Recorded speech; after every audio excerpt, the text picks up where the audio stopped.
प्रणिपात मित्रों, मेरे channel Krishna anime में आप सभी का स्वागत है। बहुत अभिनंदन।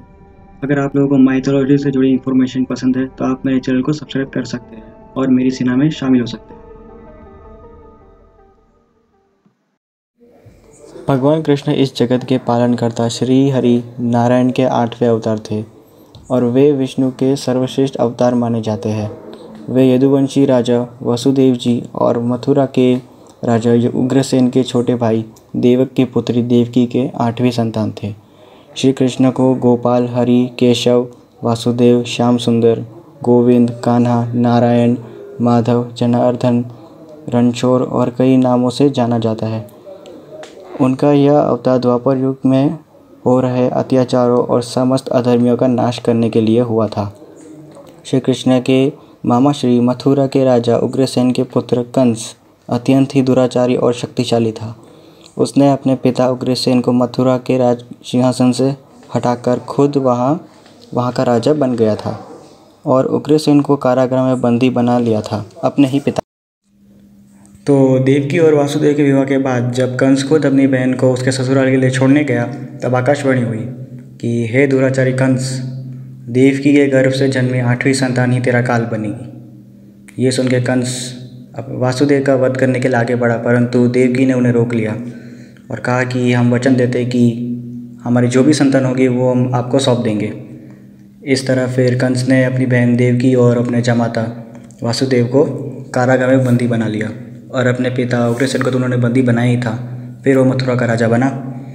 फिर जब भी देवकी और वासुदेव के कोई भी संतान जन्म लेती वो उन्हें पत्थर पे पटक के मार देता, बिल्कुल नवजात शिशु को। इस तरह उन्होंने 6 पुत्रों का वध कर दिया।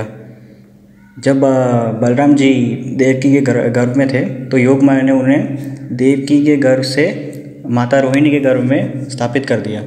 फिर भगवान स्वयं 8वीं संतान के रूप में अवतरित हुए और एक अद्भुत सी माया वहाँ हुई कि कारागार के सारे सैनिक सो गए और पूरे मथुरा में किसी को पता नहीं चला कि वासुदेव की जो बेड़ियाँ थी खुल गए और कारागार के दरवाजे खुल गए और इस तरह वासुदेव ने सुरक्षित भगवान कृष्ण को वहाँ से ले जाकर सीधा गोकुल में ले गए। और तब बहुत वर्षा हो रही थी और यमुना के रास्ते से आ रहे थे वे, तो पानी एकदम सर तक आ गया था वासुदेव के और यमुना नदी खुद अपना भगवान के चरण स्पर्श कर रहे थे और शेषनाग खुद पीछे से वर्षा उन पे ना पड़े उनकी रक्षा कर रहे थे। फिर उन्हें नंद जी के वहाँ ले जाया गया क्योंकि उनको समाचार मिल गए थे कि कंस ने देवकी और वासुदेव को बंदी बना लिया है। तब यशोदा माता थी, उनकी एक पुत्री हुई थी। वो असल में योग माया का ही स्वरूप थी। तो वासुदेव जी ने भगवान कृष्ण को वहाँ पे नंद जी के वहाँ पे सौंप दिया और जो यशोदा माता से जो पुत्री उत्पन्न हुई थी उनके गर्भ से उन्हें वो ले गए वापस से मथुरा और आके वो कारागृह में आ गए। फिर सभी को होश आया और समाचार मिला कि इस बार देवकी की जो 8वीं संतान है वो असल में एक पुत्री है। तो कंस फिर उसका वध करने जब आया तो योग माया अपने मूल स्वरूप में आ गई और उन्होंने कंस को बोला कि 8वीं संतान है जो देवकी की वो जन्म ले चुकी है और वो इस वक्त गोकुल में सुरक्षित है और तेरा काल बन के अवश्य बरसेगी। इस तरह से फिर वो अंतर्ध्यान वहाँ से हो गई। भगवान कृष्ण गोकुल में अपने बड़े भाई बलराम जी के साथ ही बड़े हुए। फिर एक समय ऐसा है कि पूरा गोकुलवासी फिर वृंदावन में चले गए वहाँ रहने के लिए। फिर वहाँ पे वो अपने मित्रों के साथ हर रोज़ गाय चराने जाते थे। उनकी सखी राधा थी वहाँ पे, उनके परम मित्र सुदामा भी थे साथ में।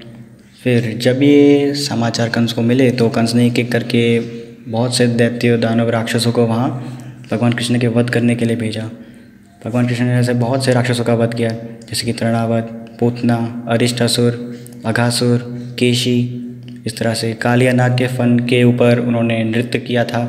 फिर देवराज इंद्र का घमंड तोड़ा था कि उन्होंने वृंदावन में अपना कहर बरसाया, पहाड़ बरसाया, तूफान। तो उन्होंने पूरे वृंदावन वासी को गोवर्धन पर्वत के नीचे सुरक्षित रखा और वो भी एक छोटी सी उंगली पे गोवर्धन पर्वत को उठा लिया था। इस तरह से भगवान ये बोले तो देवराज इंद्र का उन्होंने घमंड तोड़ा था।